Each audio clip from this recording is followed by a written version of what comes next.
And we're live. What's up, guys? Welcome back to another Fish the Moment live stream. I'm excited to talk about some more subscribers' lakes today and break down some post-spawn areas for May bass fishing. But before we get into it, I want to let all my new viewers know that this is my live stream format for my videos. And that means that I'm breaking down subscribers' lakes using Google Earth and Navionics over the next hour or hour and a half. And so it's a lot of information to take in, especially if you're a new angler. And so if you're just learning to bass fish or this is your first time checking out my channel, I would recommend going down to my channel down below and looking at some of my shorter form videos that are 10 to 15 minutes long. I do a lot of breakdowns on where to find fish, how to find fish, and techniques in each season to put more fish in your boat. And I'll actually be out in the water fishing rather than just talking here in my office here. So definitely check out those videos if you haven't before. But for all of the regulars who are here for my live stream, welcome back and welcome to a little bit different time. Normally I do my live streams at 7 p.m. Central Time on Tuesdays, but I've been getting a lot of requests from you guys to push back the live stream to a later time during the summer, and so I pushed this back to 9 p.m. and switch it to a Thursday just to kind of test some things out and see what you guys like. I'm going to try to change the time up, maybe push it to 8 if it's a little bit too late. So let me know in the comments of the video if you weren't able to catch this video live and if you're watching it back on YouTube after the fact. But other than that, really excited to get back into talking about some lakes with you guys. And we got a bunch of guys on already. We got Michael, Bree, Robert, Bill, Ulysses, Ken, Patrick, Ricardo, Luke, Roger, Dale, Keith, JT, as always. We got Kyle, we got PK, Clint. How's it going, guys? Got a bunch of guys in. Excited to see all the regulars here. And Ricardo, he said, Fish Moment has been a great help. I just love the videos, so really appreciate that. I'm really excited. And then Call Signs here says, get your pencils and paper. We's going to learn stuff. Pretty good. So hopefully I'm gonna learn you guys some good stuff today, as we say here in Arkansas, and I'm excited to look at some of these lakes. But before we get started, guys, I do want to address a couple comments I've been getting lately on my YouTube videos, which I think are really good. And I've been getting some on Facebook, some on YouTube. And one of the questions or comments I get is, Johnny, I really like the live stream format, but they're not really that helpful for me because you're not looking at my lake. You're only looking at other people's lakes. I'm never going to be able to fish the lakes you're looking at because they're not in my state or they're not in my area. And so the live streams are really not that helpful for me. And I completely get where people are coming from with that. But one thing that I'm trying to do with my live streams, if I switch over here really quick to Navionics, transition here.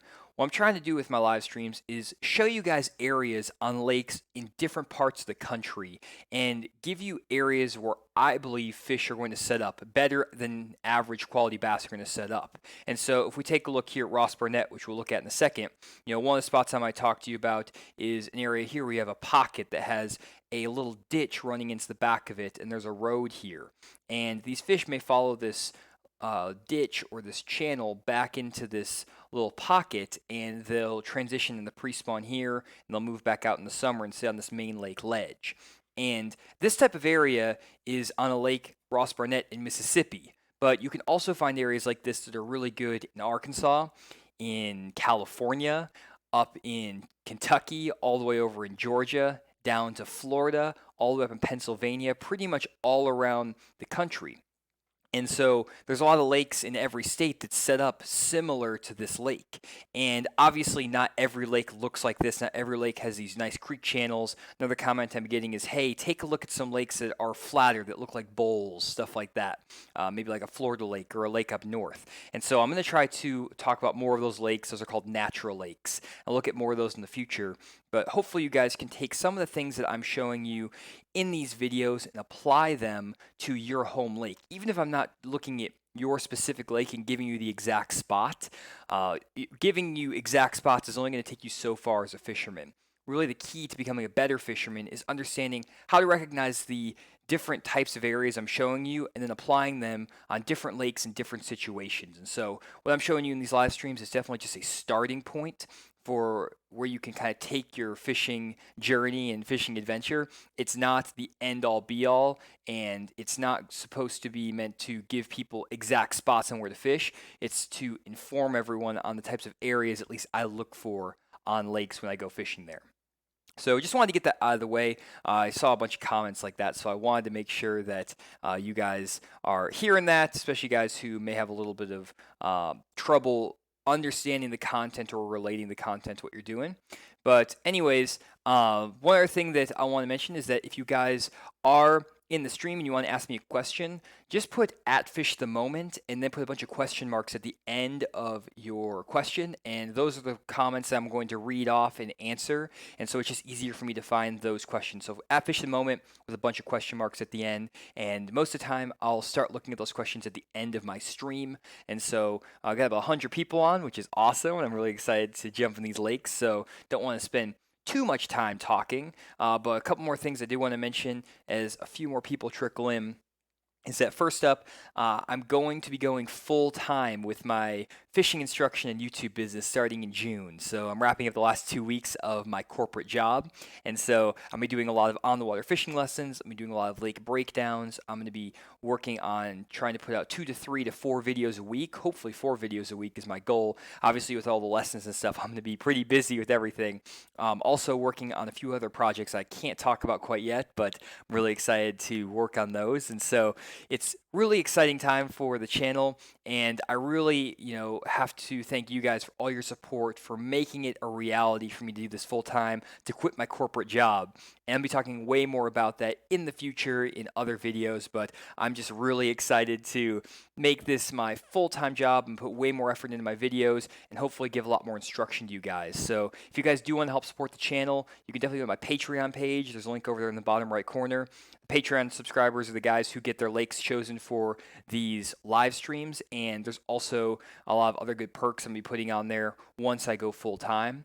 And then also check out my website and purchase any map breakdowns I have on there or a one-on-one fishing lesson, either virtual or on the water, and all of that helps me out a ton. So enough of the hard selling here. Got 115 people on, so let's jump right into our first lake, which is going to be Ross Barnett. And actually, 1 second here, I'm going to pull up who submitted this lake, because I want to make sure I give good credit to all of my Patreon subscribers who signed up.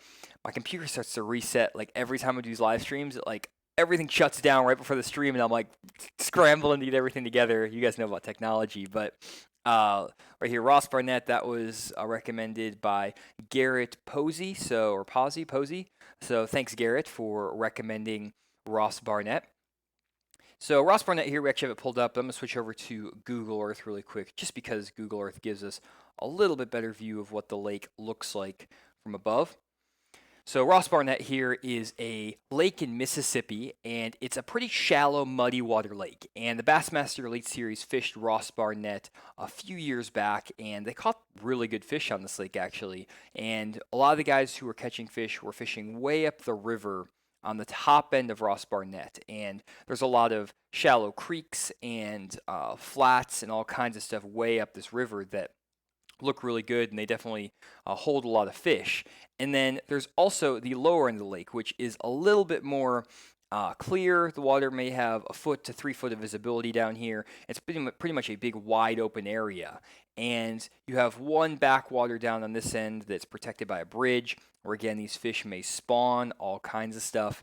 And you get a little bit clearer water back here, but you also get some shallow creeks and all kinds of good looking stuff on this lake, to be honest. And so what I want to talk about on this lake today, guys, is some of the areas I would look for during the post spawn on a lake like Ross Barnett, where you have the shallow water way up the river and up these creeks. You have the dirtier water, up the river, and then you have the clear water down the lower end, where you may have offshore fish on one half of the lake, then you may have shallow water fish on the other half of the lake. And this is a pretty common occurrence. You'll have this on a lot of river system lakes like Lake Dardanelle in Arkansas, Lake Conroe in Texas sets up a lot like this, and maybe even like a Lake Fork, things like that. So definitely want to help you guys relate these lakes per my comments before. But one thing that I want to call out really quick during May is that one of my favorite patterns for finding fish and catching fish in May is actually fishing riprap.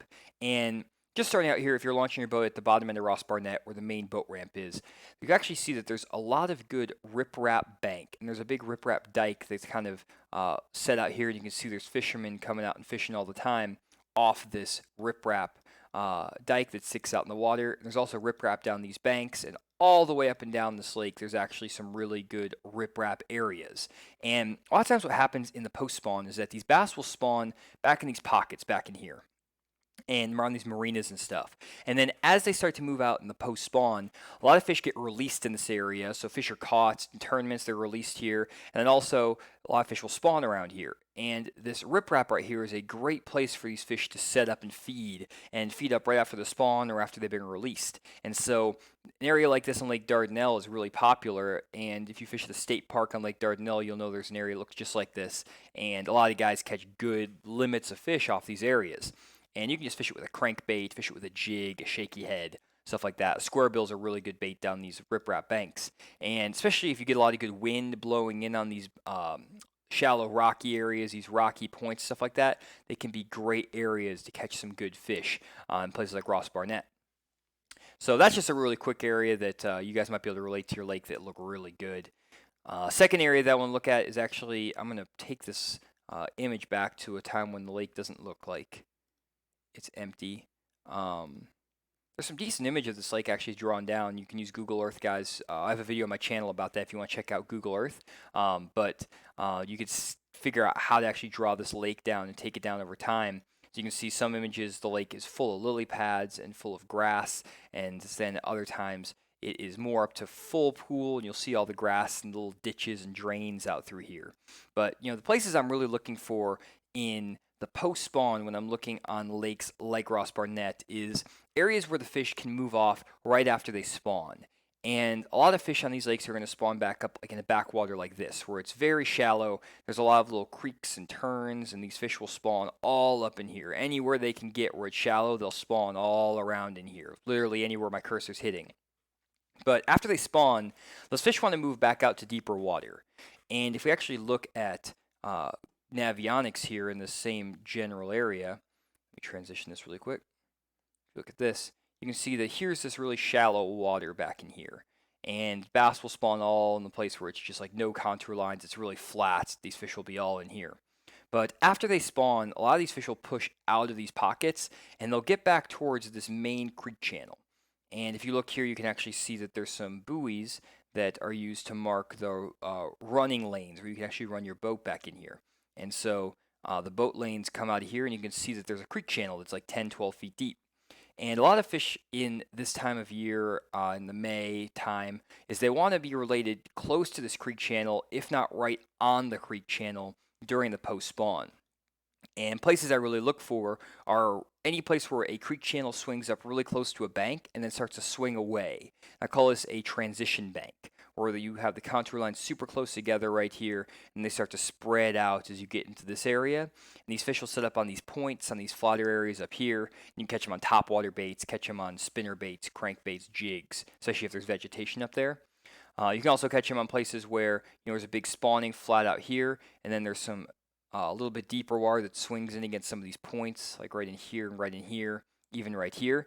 And you can catch fish on swim jigs. You can catch fish on frogs up in any of the vegetation that's up here. And if we switch over to Navionics, you can pull up in this area. You can see that there's like a deeper stretch right in here, and then right over here. And these fish will set up on the edge of like this grass right here. You can see there's some flooded grass in here. You can fish a swim jig through that, fish a swim bait, all kinds of good stuff through these areas. And just fish, it's just shallow fishing, just burning the bank, fishing these shallow water areas, and you catch a lot of good fish. But the key is finding those areas that are close to those sharper contour lines, because those fish do want to set up. Let me pull over here.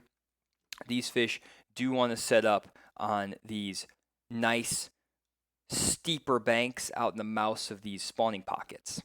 And so, even like right over here, you have this little area where fish could spawn, and then there's a little bit steeper bank right off this island. This could be really good as well. Or even just like coming down some of these points. You just have like a point here. You can see off the tip of this point, there's actually a creek channel that swings in and it meets this main river channel here, and it loops by and hits up against this bank, kind of hugs this bank. This could be a really good bank out in front of one of these spawning bays where these fish set up in the post spawn. Even like this bank here, that creek channel swings in pretty close. These could be some good banks to fish up shallow. More spots that, again, pretty steep contour lines, and then they start to spread out. Good areas right in here. So that's one type of area I check out. But the other type of area is offshore areas. And these offshore areas are what you guys are here to hear about, not how to fish up super shallow and flip grass and stuff like that. And really what I'm looking for are places where, again, the creek channel swings up against shallower water in front of these spawning pockets. But the key I'm looking for is places where you have a flat spot offshore that drops straight into the creek channel. And so if we take a look at this map right here, you can see that there's actually a flat spot right off this point right in here where there's no contour lines, and it's about 6-7 feet deep. And then this creek channel, this double dotted line, swings right up against this point. And you have a nice drop from 7 feet down to 15 feet of water. That's basically what I would call a ledge. And these ledges right here are places that these fish will congregate after they spawn in these pockets. They'll push out of these pockets and they'll set up in 6 to 8 feet of water on some of these dirtier water lakes. On some lakes around the country, the ledges may be in 20 to 30 feet of water. And sometimes they'll be off points and things like that. But on these shallow, muddy water lakes where you have maybe less than 2 feet of visibility, a lot of fish this time of year are going to be getting in less than 7 feet of water, less than 8 feet of water probably. So anywhere from 3 to 8 feet of water offshore is where a lot of these fish will set up. And so a spot like this could be really good. Another spot is if you come out to the edge of this flat, again, 6 feet of water out here, that creek channel swings by. Right in this area could be a great spot to find some fish. Even like right up here on this little high spot at 6 foot, these fish can spawn around this island and that creek channel winds around. And don't be afraid when you're fishing these drops to fish way up on top of this drop up here in 6 foot. Even though it's not right on the edge of that creek channel, a lot of times these fish will be within a cast length of the creek channel, but way up on top of these drops and on top of these ledges. And so a few more areas that looked really good to me as you're winding out of these spots is like right over here, obviously. This is a great looking area. You have a nice, it's an old pond actually, and you have a nice little hump out here as a creek channel on both sides, out from this bridge. Great area. Also definitely crank these bridges in the post spawn with a crankbait. Can catch some really good fish on that. Another spot that looks good if you look, a creek channel swings in here. It hugs up against this little point right here. This spot right here can be a great spot to find some offshore fish. It's really close to the mouth of a spawning pocket. Or even like this point right here. We talked about fishing down this grassy bank here, but why not also check out this point right here? The creek channel's 8 foot here, or 14 foot, swings in here, and then the top of that little point is 8 foot. It drops right in the creek channel.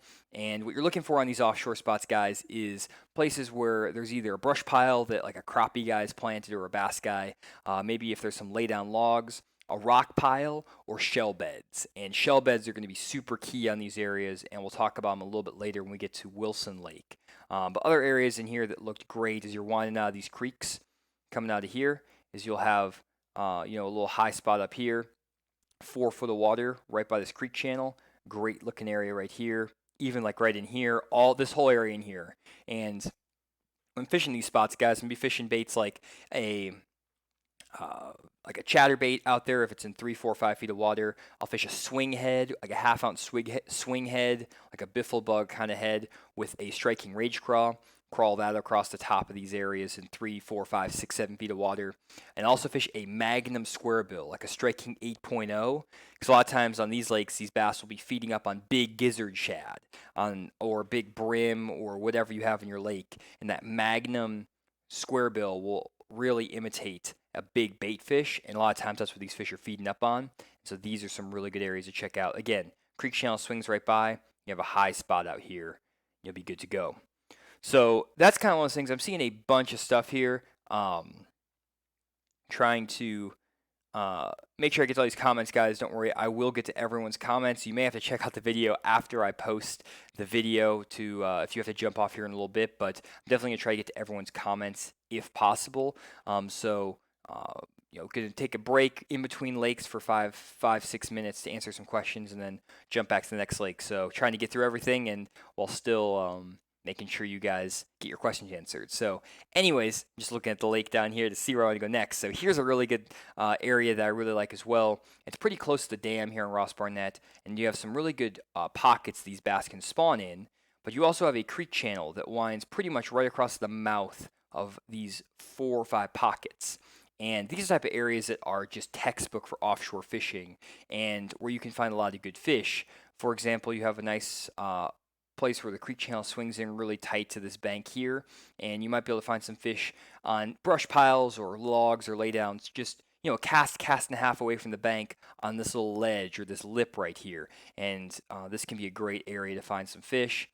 You can also find some fish as they're coming around here off of some of these areas, like these points that stick out. You have a 6-foot hump here, nice point, or a nice point that winds here with that creek channel route in front of it. Or even if you're looking down this bank, like right in here, it's 8-9 foot deep. That creek channel winds in right here, and you have a couple little points off this ledge.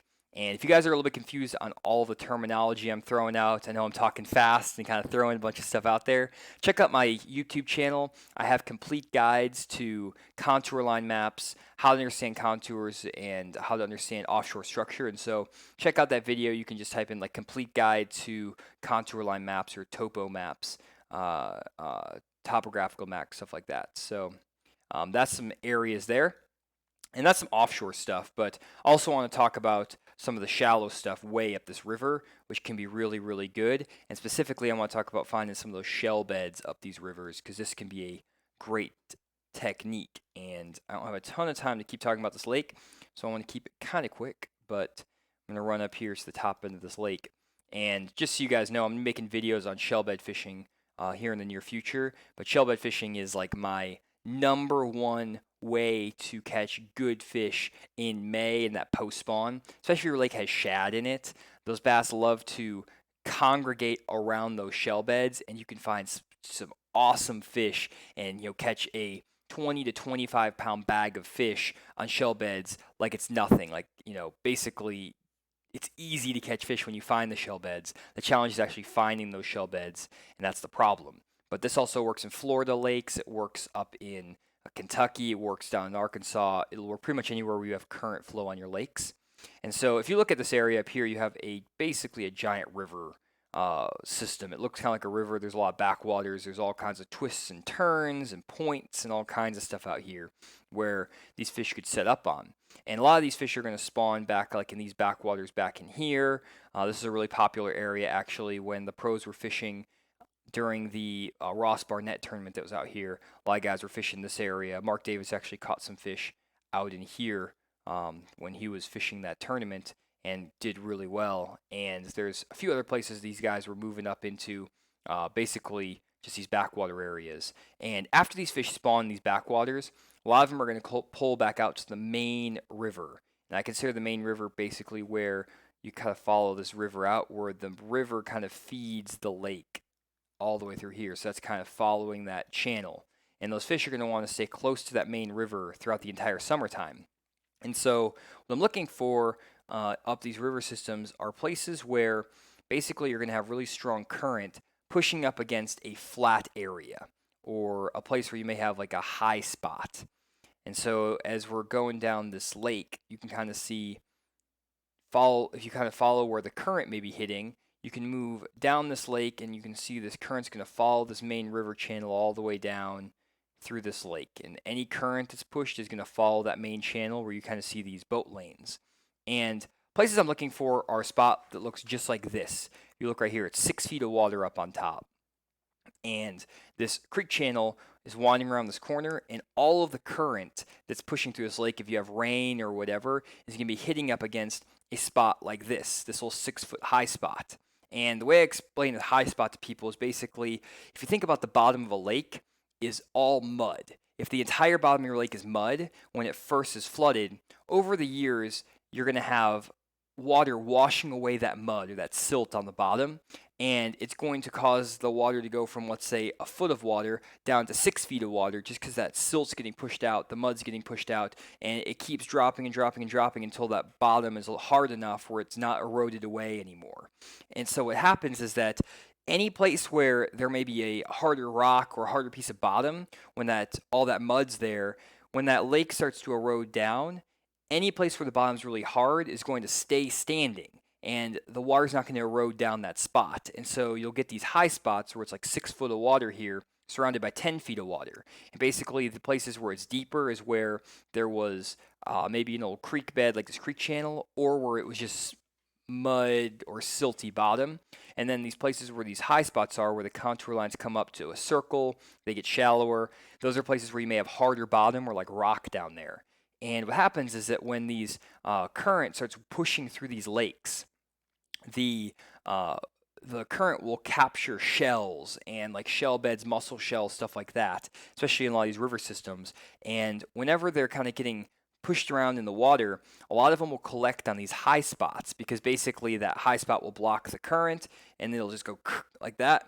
And you're watching me on my little screen now. It'll like hit this high spot and that current's hitting it and it will leave all those shells up on top of that high spot. And so on the backside of this little high spot here, there's going to be a big pile of shells or mussel shells.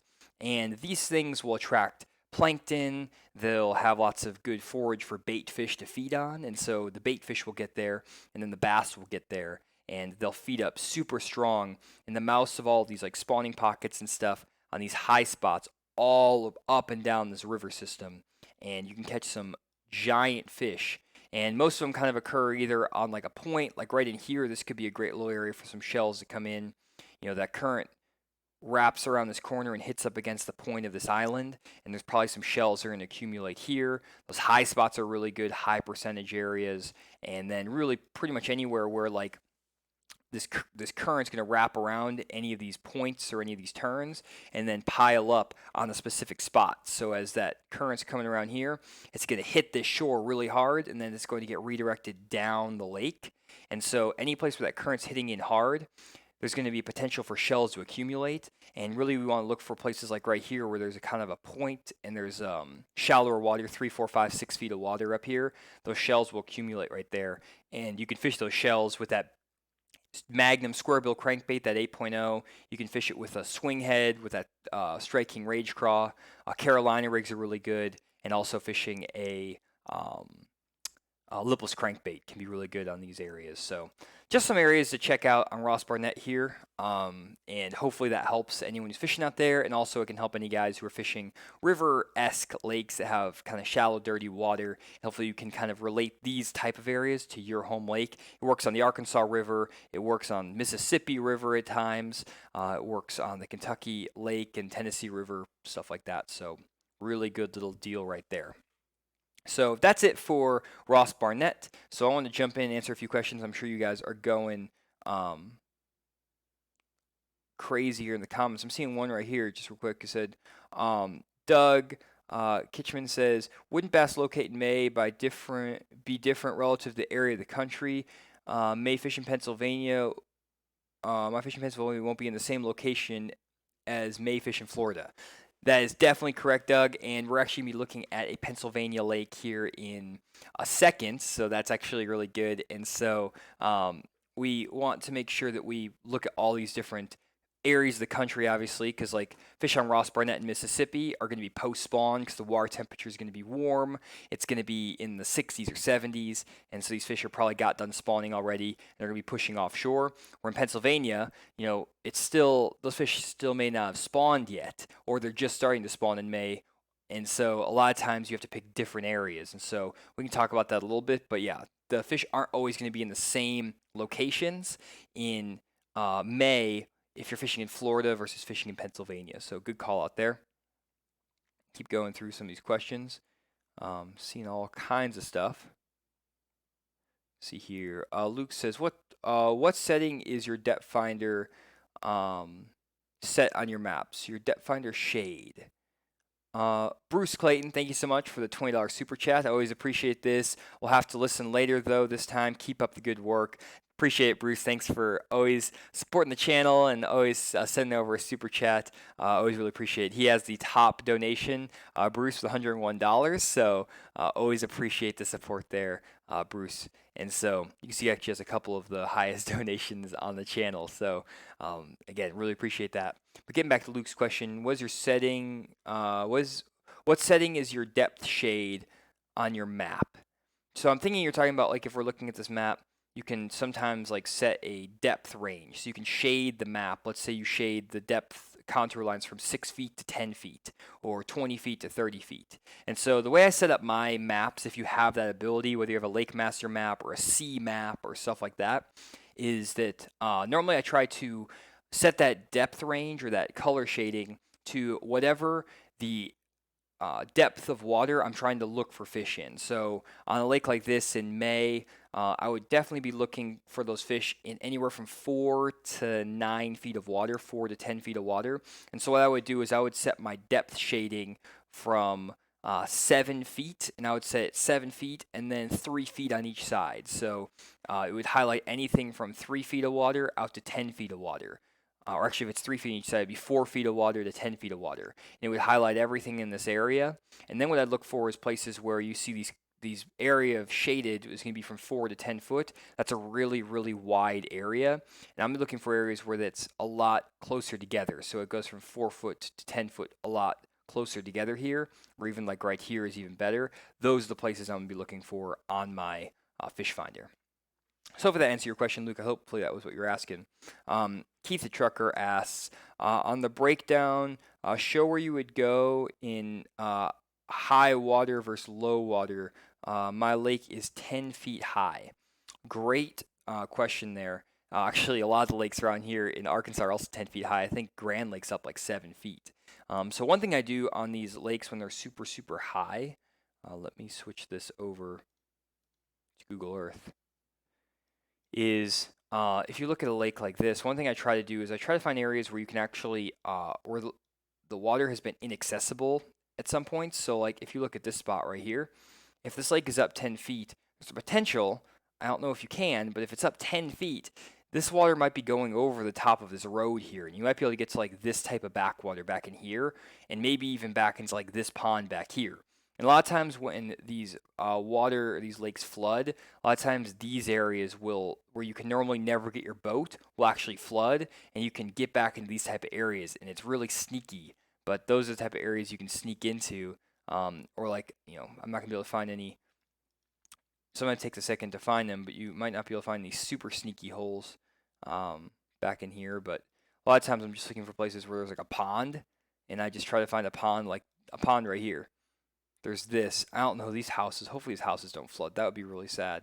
Let's not even make that a possibility. We're gonna ignore that what I said there. But maybe if there's, give me 1 second. I'm freewheeling it here, guys, and I don't know if this is gonna go well or not. Like this right here, this is perfect. So you have oh no, it's not a pond. Well, hopefully you guys get what I'm saying. I'm not really doing a very good job of finding areas on the fly here. But if you go up some of these river systems and stuff, sometimes you can find like people's personal ponds, like a pond like this. Like this right here, like this pond right here. If the water gets up super high, sometimes you can sneak into like this type of pond way up these rivers. So this whole boat ramp could flood, and you could sneak over the boat ramp and then sneak into this pond. That's the kind of stuff that you can find and catch some giant bags. And it's places where the water's never been before. And then when the lake's like super low, really what I do is just focus on fishing the center of the creek channels and center of the ditches, stuff like that, where all of the water kind of drops down into like a low area, because those fish will pull with that water out of the shallow water into those ditches, into the creek, stuff like that. You can find fish in there. So hopefully that makes sense. So that's it. I'm going to jump to, I'll answer more questions later, but I'm going to jump to the next lake. And so I'm also going to get a drink of water because I just did a one-on-one lesson where I talked for like an hour and a half, and I also worked like 9 hours today, so it's been a long day. Give me 1 second.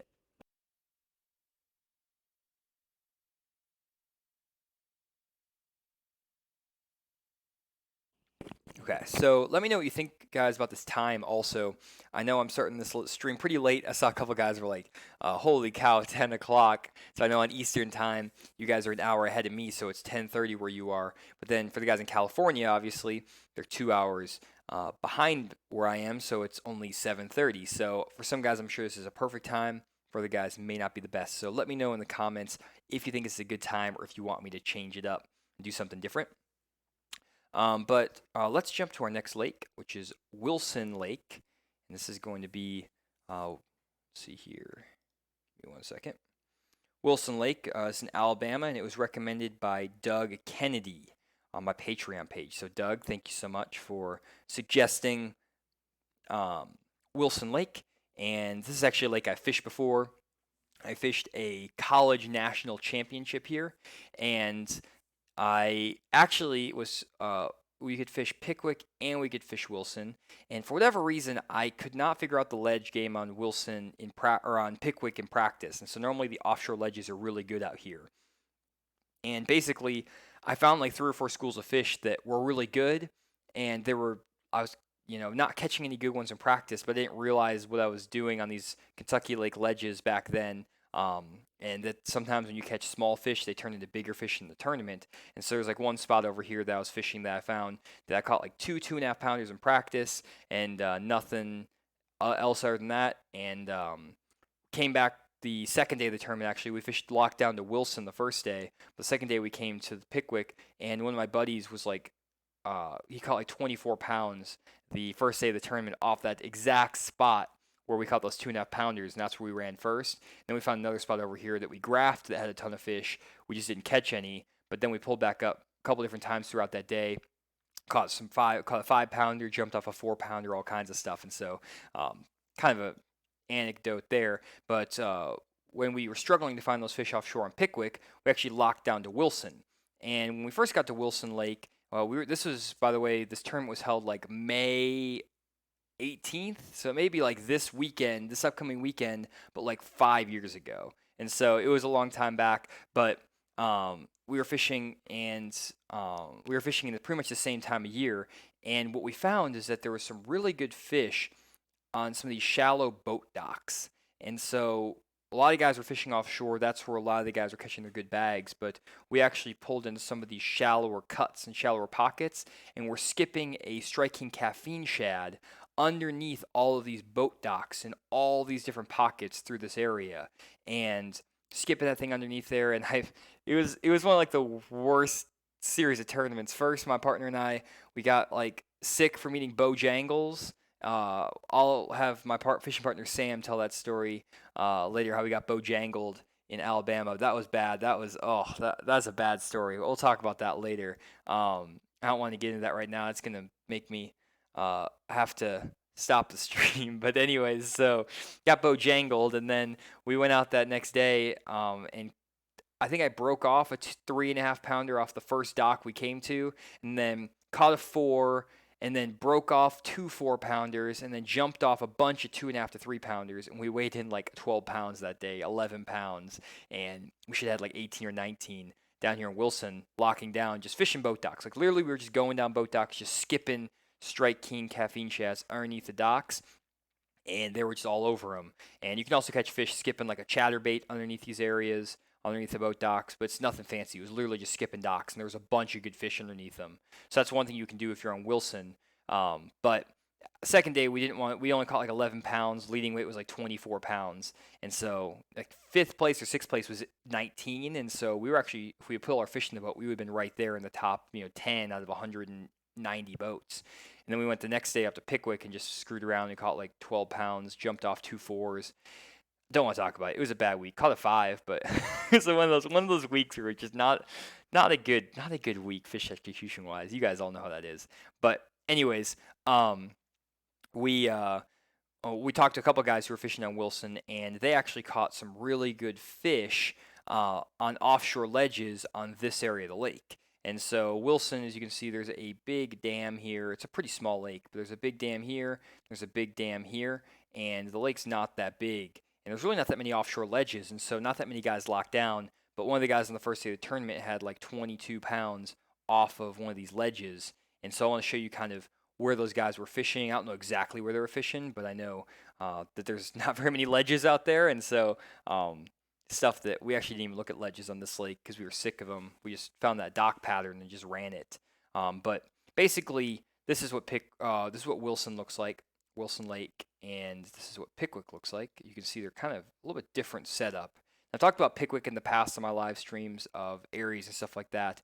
Just for guys who fish Pickwick, the area where I was catching those fish, my buddy was catching those fish, is off of this spot right here. There's a little main river ledge, and there's a little high spot right here. and we watched a guy catch a 6-pounder first morning, just caught like a giant right in front of us, and ended up finishing like top 10 in the tournament off this spot. And then found a few other schools just up and down this river, but there's a ton of boat pressure. But the other spot we caught our fish was right here. There's a little bar that sticks out here, and this is just a main river bar. And where the fish were set up, there's some fish set up on this side, and then there's some fish set up on the face of this. And my fishing partner and I are fishing here. I broke off a couple good ones, jumped off a 4, caught a 5. So good fish, some good fish here as well. Just didn't put them in the boat, but those are type of the areas that I was fishing on Pickwick. So as we kind of translate that over to Wilson, so you can see Wilson is much deeper. A lot of the areas I just showed you, the tops of those ledges were in 15 to 20 feet. And if we kind of look at Wilson, you can see the lake is super deep out here in the middle. It's like 70, 80 feet of water out here. Even like here, 70, 80 feet. It's very steep, and there's not really that many offshore spots to mention or offshore ledges. But if we kind of zoom around the lake, you can see there are a few areas where you have some blue creep in. And then if you look even closer, you can see there's areas where these lines, contour lines, get really close together, and it's almost like a black line. And there's these few stretches in here that are actually offshore ledges that these fish were getting on. And there's also some humps out here in the middle, a few more offshore ledges, another big hump. And then that's pretty much it. That's what you have to work with offshore, maybe a little bit over here. And so it's kind of nice because you can pretty much graph all the offshore ledges on Wilson in one day. And so if you are fishing a tournament on Pickwick and you see the boat pressure is just ridiculous, sometimes it may be worth it to just lock down and graph all these areas on Wilson. If you can find 2 or 3 good schools off these spots, you may have them pretty much to yourself. And so places I would be looking for, guys, on these offshore ledges are places, again, where this creek channel swings in, comes up against some sort of shallower area, and really there's not that many great offshore ledges here, but here you have a nice kind of flat point. This could be a great little area to find some fish. There's another little flat point right here. Creek channel swings by. And these areas actually look a lot more like places I'm catching them right now on Table Rock Lake in northwest Arkansas or southern Missouri. And catching fish off of points out here in like 20, 25 feet of water, catching big smallmouth. And there are big smallmouth out here in Wilson, and so I would expect that you might be able to find some smallmouth pushed offshore off some of these flatter, rounded points on Wilson. And there's several of them, and basically all you need to do is just kind of graph around, looking for fish on your graph off these flat, rounded points, kind of a creek channel by them, and fishing baits like a swim bait. You can fish like a little 3.5-inch swim bait out there, 4-inch swim bait. You can fish a football jig, 1/2 ounce, 3/4 ounce football jig, striking menace grub on a swing head, all kinds of stuff off these points. Other spots here, there's some more shallower spots, kind of halfway back in these creeks. These are areas these fish will pull out to, maybe in the first part of May, maybe up to about mid-May. And a lot of times these fish will set up in these creeks and spawn, and then they'll kind of work their way out of these creeks, moving out to the main lake and out to these kind of main lake areas, main lake ledges. And we were actually catching our fish on some of these steeper pockets, on the mouths of some of these steeper pockets on some of these boat docks where you can see the contours kind of get spread apart and then close together. We're catching them off like these docks, like right here and here. We kind of actually had a really good pattern going where we just fished the secondary points and fished the docks on the secondary points, and the fish were just stacked up on them. But basically that's what we were doing. And then if we look right here, you can see there's actually some really good ledges here, or little, I wouldn't call them ledges, I would just call them drops off of points, where you have like a nice little ridge that sticks out here next to the creek channel, a rounded point right here, fish could stack up there, another little point, you got a nice long point right here.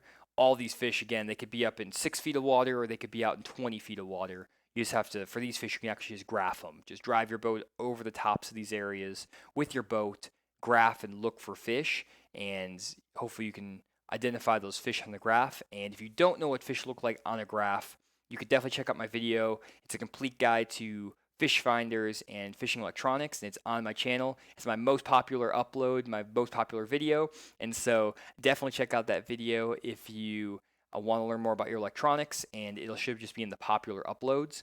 And then another video of my popular uploads you can check out is my complete guide to offshore ledge fishing.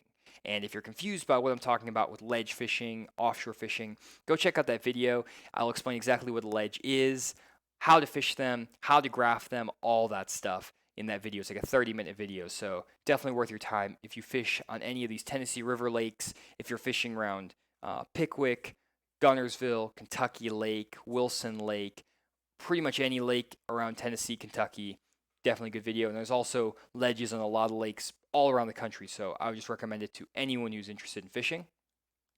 But anyways, you got some other good little spots here, nice little points sticking out with the creek channel running out in front.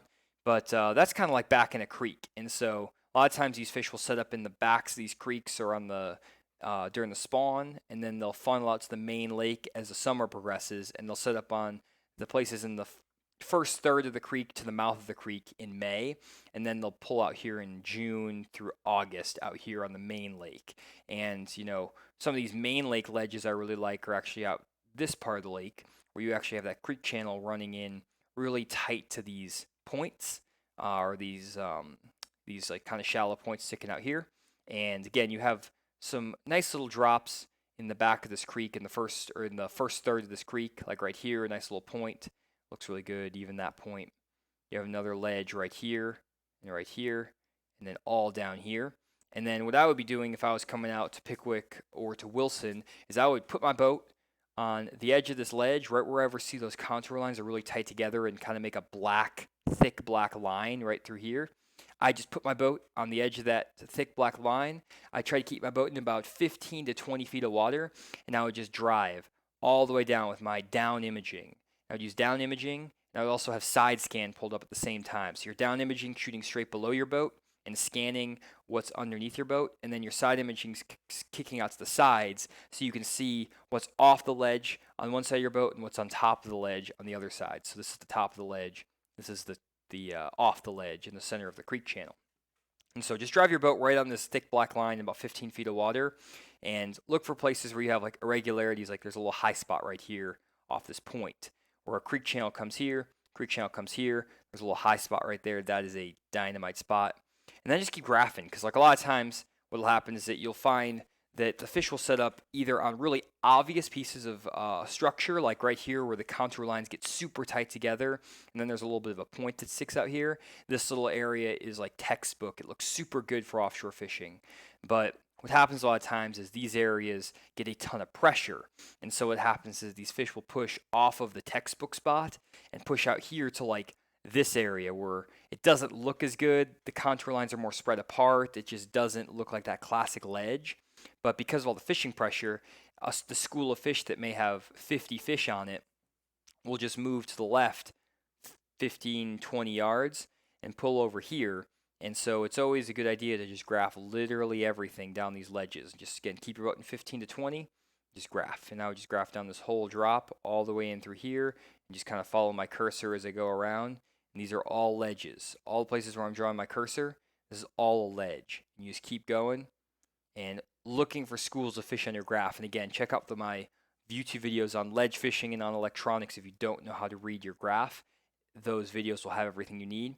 And just again, keep your boat in 15, 16 feet of water, 20 feet of water, somewhere around there. And if you start seeing fish in 20 feet, then just keep your boat in 20. If you start seeing fish in 12 feet of water, keep your boat in 12 feet of water. If you see them out in 30 feet of water, keep your boat in 30 as you're graphing around. And then just graph until you see a group of fish. Drop a little waypoint, like let's say right here, there's a little point that sticks out from this ledge, and there may be some fish sitting right here. When you see them down there, turn around, cast a big 6XD striking crankbait, a big flutter spoon, maybe a hair jig down there, fish a football jig or a 10-inch worm. All kinds of stuff will work on these offshore ledges. And again, that video will explain it all. So that's kind of the deal on Wilson Lake, really between the dock pattern, fishing the first half of these the first third of these creeks, or maybe some of these rounded points for the smallmouth, or then fishing these main lake ledges around here. These type of areas I check out on Wilson, and you'll definitely be able to find some good schools if you check out those few areas I just showed you. A couple of areas real quick too for those guys who are out there. Graph all around this thing in about 15 to 20 foot. This thing all around here. This whole area here, out in the mouth of this creek, and then right around in here. That's pretty much every ledge you could possibly graph on Wilson, and there's going to be a group of fish around one of those this time of year. Like right this weekend, there's a 25-pound bag of fish between some of those areas I just pointed out. guaranteed there's a 25-pound bag of fish on one of those areas. I just put my cursor over, whether it's here, here, here, here, here, or here. That gives you 6 areas. Graph them for 4, 5, 6 hours, and then catch 25 pounds. Sounds like a pretty good deal to me, right, guys? I guess. Actually, kind of bummer that's a delay. You guys aren't really talking too much, though. I feel like you guys are going kind of slow. On Keith Drucker, I'm seeing this here. I booked June 14th. Check your email. Definitely gonna check my. I've definitely seen your email, Keith. I just haven't got to it. I've been swamped with all my emails and everything going on. But yeah, I will. I'll definitely respond to your message there, Keith.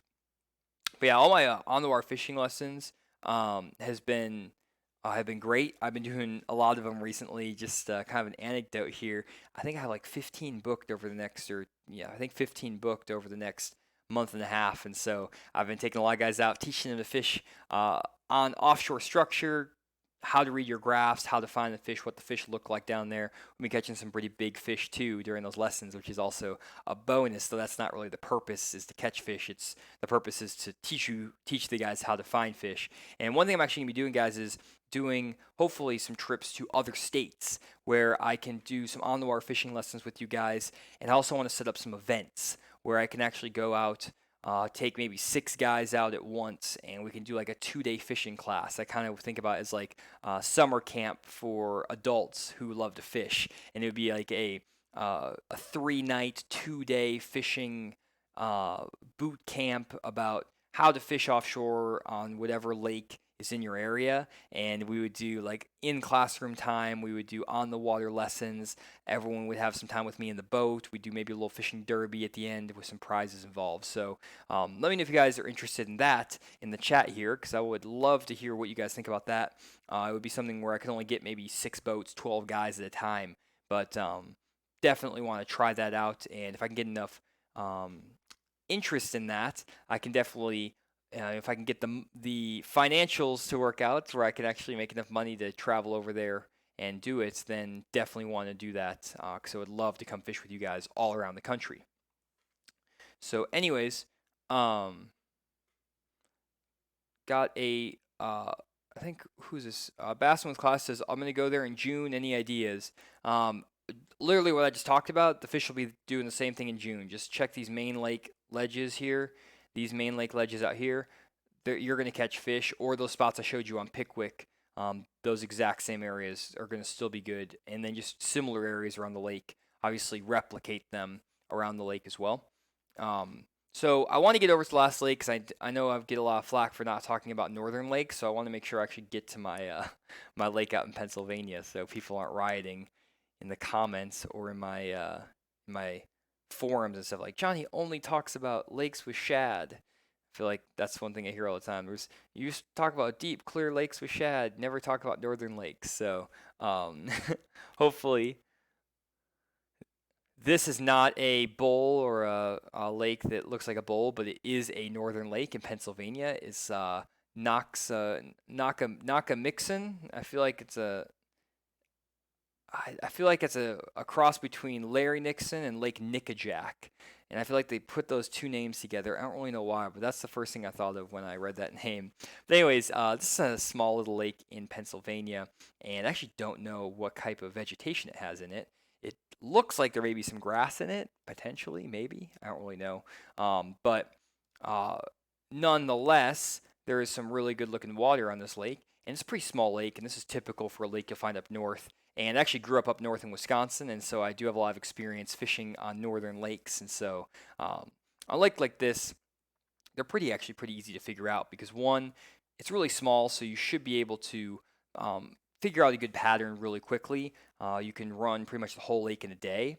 And for the guys who are fishing out there right now in May, right now the fish are probably either spawning as we speak on this lake. Maybe they're still maybe a little bit pre-spawn, depending on how cold it is in Pennsylvania this year. And then if it gets a little bit warmer into May, up into June, those fish are going to start being post-spawn. And so during the spawn on lakes like this, really easy. You're just going to be looking for shallow banks with laydowns, maybe some protected pockets back in here.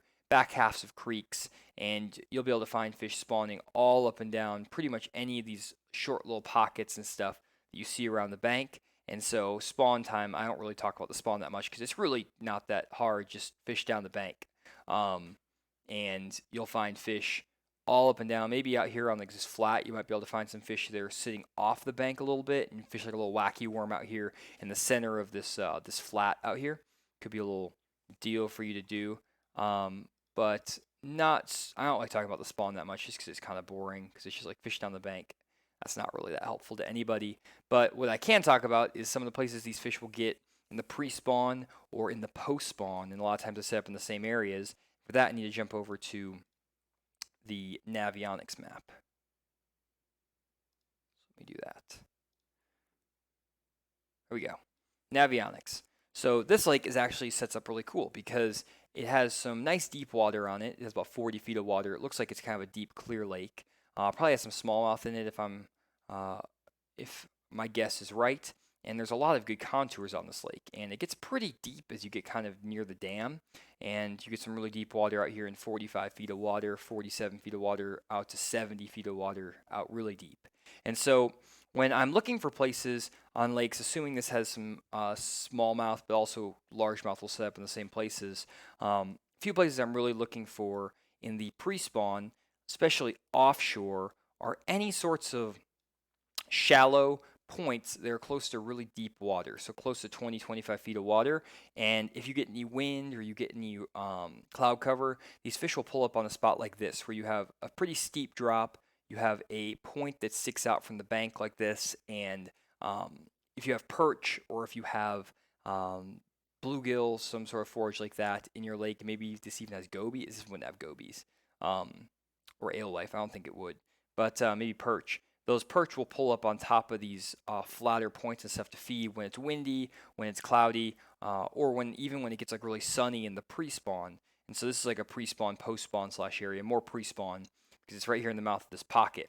And our pre-spawn area I'd definitely check out is like this little point that sticks out from the bank, close to some steep contour lines, up in 3, 4, 5 feet of water.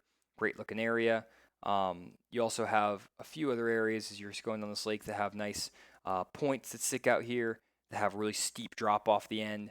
These are great looking areas in the pre-spawn, just fishing on that little break right there, even like right in here. And all these areas I'm going to repeat for post-spawn because I want to talk a little bit about post-spawn, a little bit about pre-spawn. Hard to tell right now which stage these fish are in. To a comment earlier, obviously these fish are going to be in different stages depending on the different parts of the country. And I've never actually fished in Pennsylvania this time of year or ever, to be honest. But I fished up in that part of the country before, but it was during the summer. So I don't know when these fish actually get up and spawn. But good looking areas also are in places where these creek channels swing in right against these little pockets. Same areas like the lakes I show all around central Arkansas and in the U.S. or like pretty much anywhere in the U.S. A lot of these areas look the same. Like this spot right here is a spot that looks just like Lake Uchee in Oklahoma. And so it doesn't really matter that this is Pennsylvania and that those fish are in Oklahoma. They're bass. They set up on the same stuff. And so this creek channel swings up against this point. Fishing a jerk bait off this point or a jig in this area could be really good as those fish move up to spawn. Even as you move back up the lake again, similar looking areas. That creek channel swings up against a point. This is a little spawning bay or even a spawning pocket or creek in here. This can be a really good area for a jerk bait, fishing a crankbait, stuff like that. Or then in here, again, a little deeper spot next to a flatter area. And fishing up down that bank, jerk bait, spinner bait, stuff like that. So those are some pre-spawn areas. And then again, spawn, just go back in these pockets and just fish. You'll catch fish. And then the post-spawn, that's when it gets a little more interesting. And we can talk about offshore fishing. And then Wayne's saying May through June is typically our spawning time. Okay, so those fish will be spawning kind of like up in these bays and these pockets. All these bays are going to have fish spawning. And by the way, I see Wayne. Wayne is the guy who, Wayne Middleton is the guy who recommended this lake on Patreon, so appreciate that, Wayne. Here are some areas too, like this big flat right here. You can see it's kind of 5, 6, 7 feet deep. If there's smallmouth and stuff like that, see here. Yeah, you can see that there is someone was talking about me rapping. Sorry, I just saw that. Johnny can rap too. I don't know what that means. I don't really know if I want to know what that means. But these these flat areas here, guys, with where it's like 3, 4, 5 feet of water, these smallmouth and largemouth will spawn out here, even like a cast, 2 casts away from the bank. And if there's a big smallmouth or smallmouth here, did anyone say? No one said. I don't know. Anyways, but yeah, all these bays and pockets and stuff. You guys know where bass spawn. I feel like spawning is pretty easy for most people to figure out. But in the post spawn, especially if this lake has smallmouth, places I'm definitely gonna be looking for are really areas that are in the mouth of any of these major pockets and that are in anywhere from 15 to 35 feet of water. Especially when the lake's super clear and if it has smallmouth or if it even has largemouth, these are similar areas. And so, like we talked about this point being really good in the pre-spawn, where it has some steeper water. It's like 7, 8 feet up on top. Well, a place I'd be looking for in the post-spawn on a lake like this is off the similar point in the mouth of the spawning pocket, but instead I'll be looking way out here, where we have like kind of a subtle little dip in this point, a depression, and then this point sticks out. Right in here, this is a great area that those fish will set up in the post spawn off some of these big points. And you can fish these spots again with a drop shot, with a 3.5 inch swim bait on a like a 3/16 to a 3/8 ounce jig head. Fish it down there deep. You can catch them on a football jig, catch them on a big tube drag down there, all kinds of stuff. Another spot like right here, you have a pretty steep little drop way off the bank, so it's flat, flat, flat, and those contour lines get really tight together. That little steep drop could be a great spot to find some smallmouth and largemouth set up. Kind of like this is basically like a ledge. Looks just like the ledges we were looking at Pickwick. This is just another offshore ledge, but it's in Pennsylvania. Same thing like right here. That creek channel swings in right here, and you have another kind of ledge right here. This is what I would consider a ledge, and you have a little bit of a ditch that runs in here, and you have a steeper drop.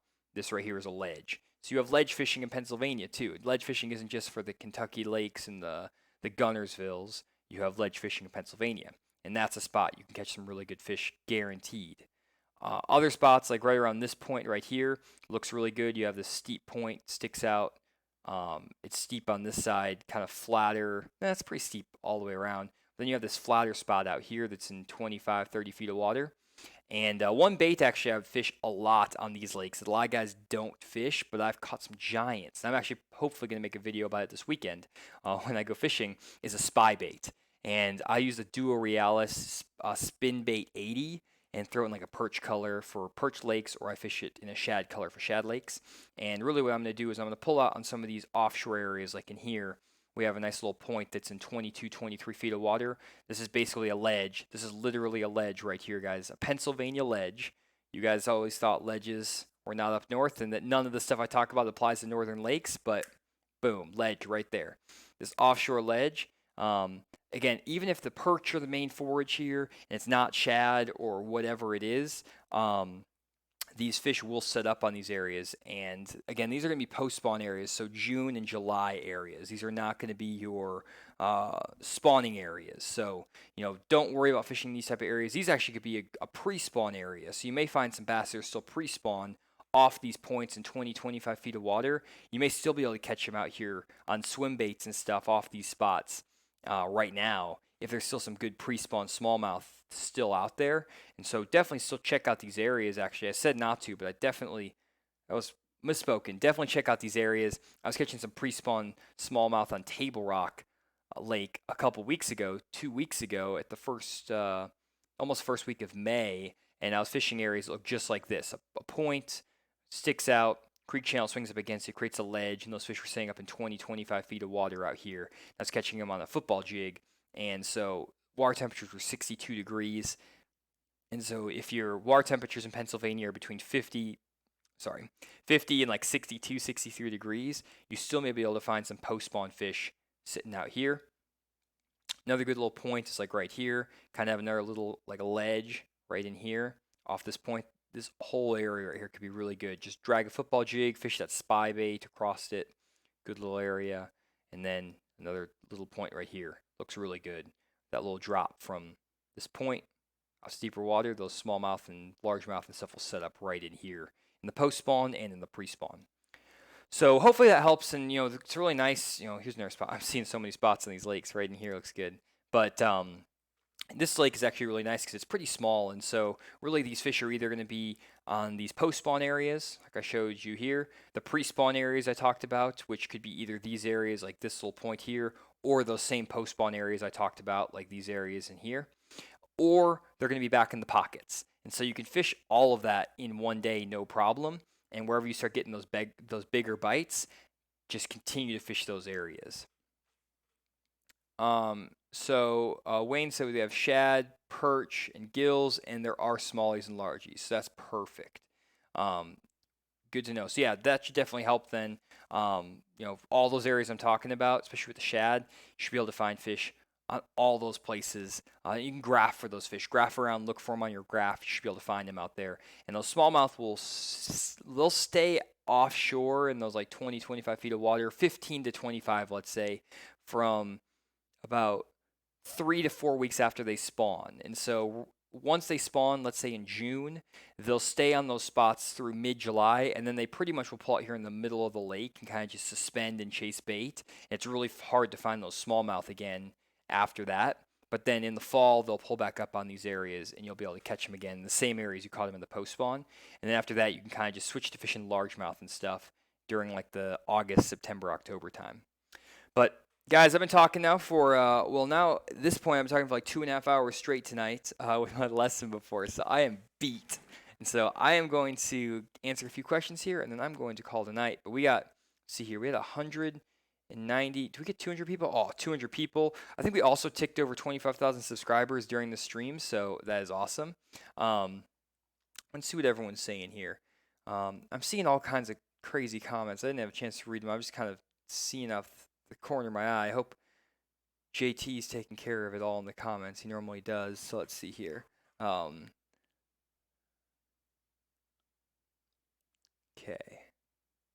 Give me 1 second here. Austin Simpsons, fishthemoment.com. What does a shell bed look like on a fish finder? That's a great question. Actually, I'll make a video about that here pretty soon. I don't have a good image I can pull up in like a quick enough time, but I will show what shell beds look like on the fish finder using down imaging, using side scanning, using a special color palette that I use to identify shell beds as well. That video definitely is coming in June. It's like one of my number one videos I want to make. That's like if I have to make one video in the month of June, that's the video I'm making. So definitely gonna find that. Dan says heading to Norfolk next week. Lake is up high with a lot of brush flooded. I think as many bass will still be moving offshore in that situation, or you stick to the flooded bushes. So on Norfolk, Dan, there's two things. One, I know that like Bull Shoals, I was there last weekend, it was like 13, 14 feet high. And so those bass will definitely push up into those bushes and stay way up in those bushes. But as the lake starts to fall, so like let's say it gets up 13 feet high and then it drops down to 12, 11, 10 feet. A lot of those fish, they're up in those bushes. Some of them will pull straight back from way up in those bushes out to the old bank line. So let's say if the bank or the lake is 10 feet high, where you can fish is actually fishing that 10 to 13 foot range and try to fish the old bank line. Basically, if you're looking on your like Navionics map, what'll happen is the lake will be flooded like way up here. And when you're fishing the bank, your boat will be like where my cursor is.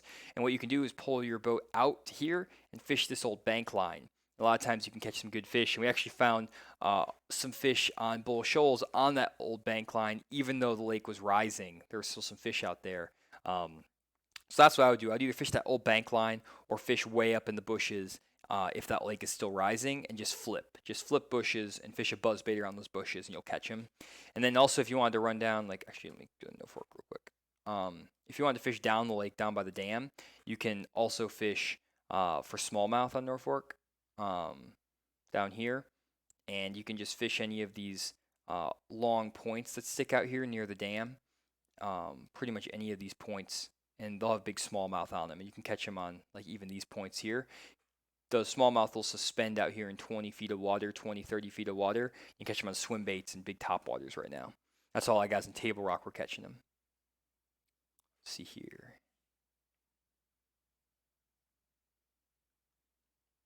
And then Keith is saying, how do you go about really high water this time of year? So another good question. How do I deal with high water? So actually, I should probably make a video about that this weekend. I need to make I have so many videos I gotta make, guys. I am slacking right now, but I'm not actually slacking. I'm actually working a lot recently. I've been doing not recently. I've been working like 90, 100-hour weeks for like the past 6 months doing everything. But very excited to be working and doing this full time, so now I can put my full effort to this. But basically, here's an area where I was at Bull Shoals this last weekend and catching some fish on the old bank line in here. But what I would do is I would go in a lot of these areas. I would find places where the creek channel swings up against a pocket like this, and I would fish kind of where this creek channel transitions away from this bank, and I would find some of these like shorter pockets that are getting flooded in some of these flooded areas in here, or I would look for places where give me 1 second. I'm going to go to a lake that I know.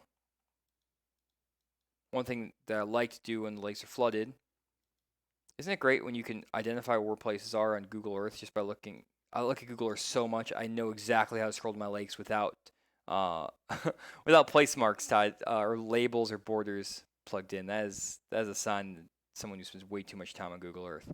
But here's one of my favorite lakes in Arkansas. It's a little lake called Brewer Lake, and whenever this lake floods, it floods a lot. Ooh, that's a good image. There's a lot of good images on this lake. You can see right here, there's like this big open field where people cut down all the trees. And whenever this lake floods, all of these bushes and stuff will get flooded as well. And a lot of times you can actually go catch fish on this inside line of bushes like this. And the water will flood up to like here or like here. You can catch them on this like row of bushes, newly flooded bushes on the inside, right in there. Or just fishing some of these like isolated trees out on these big open flat areas. And like a lot of times if you tried to fish in like this area here, it sucks because this normally the bank ends here. Well, instead now the water's like way back up in here. And so there's no way you can get your boat back in there. It's impossible. And so instead I focus on areas where I can kind of target the bushes that are way in the back, but I can get to them because there's a big open area there. So hopefully that makes sense. And then my top smear says, wow, live on Thursday. Yes, that was definitely, I don't know if I got more people than usual. I feel like it was a good call. But hopefully that makes sense. Let's say, he said, it got me. It's 12:30 p.m. on Friday. That's awesome. Keith says it's a good time for him, so that's good. See here. Few more questions. Travis says, you're going fast. If we type, we miss the juice. Keep on keeping on. That's funny. Miss the juice. Is that what happens? I just talk and I try to get so much information out to you guys. I'm just going and going and going, and I don't know when to slow down. I get so excited to talk about fishing. I don't know when I should slow down. If you need me to slow down, just like all caps, slow down. Otherwise, I'm just going to keep. And then you might have to do it like everyone needs to be doing slow down for me to catch it too, because I won't even look at the screen. I got to talk about fishing, guys. I got so much I want to share. Okay, so Dan says, in flooded but no sneaky spots, go with flooded timber or sticks with ledges. Hopefully we answered that. There are a lot of questions on flooded. I need to make a video on fishing flooded lakes, apparently.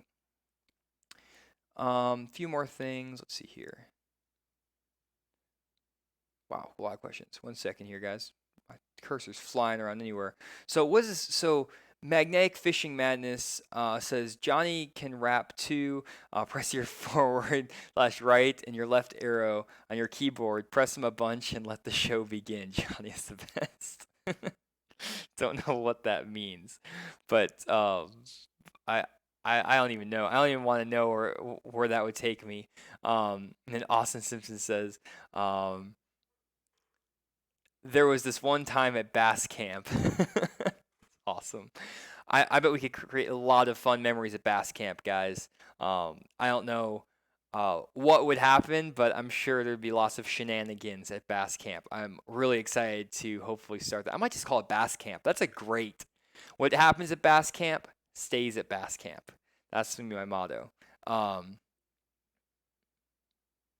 See here. Few more here. Dan Cielo, nice. Thank you for the suggestions on Norfolk. No problem, Dan.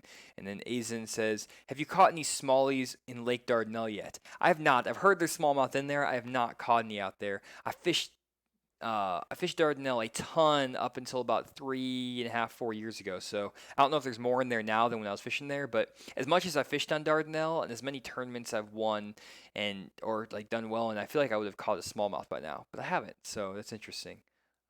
I feel like someone caught a smallmouth in the lake I wasn't expecting, maybe like Hamilton or something. But anyways, and then live stream isn't showing Google Earth. Oh, I was not showing Google Earth. Oh man, that is no bueno. I'm sorry guys. I was this is that spot. Oh man. Did not see Google Earth. Did not see Google Earth on flooded lake. Okay. I got you guys. Here we go. Google Earth. This is the lake.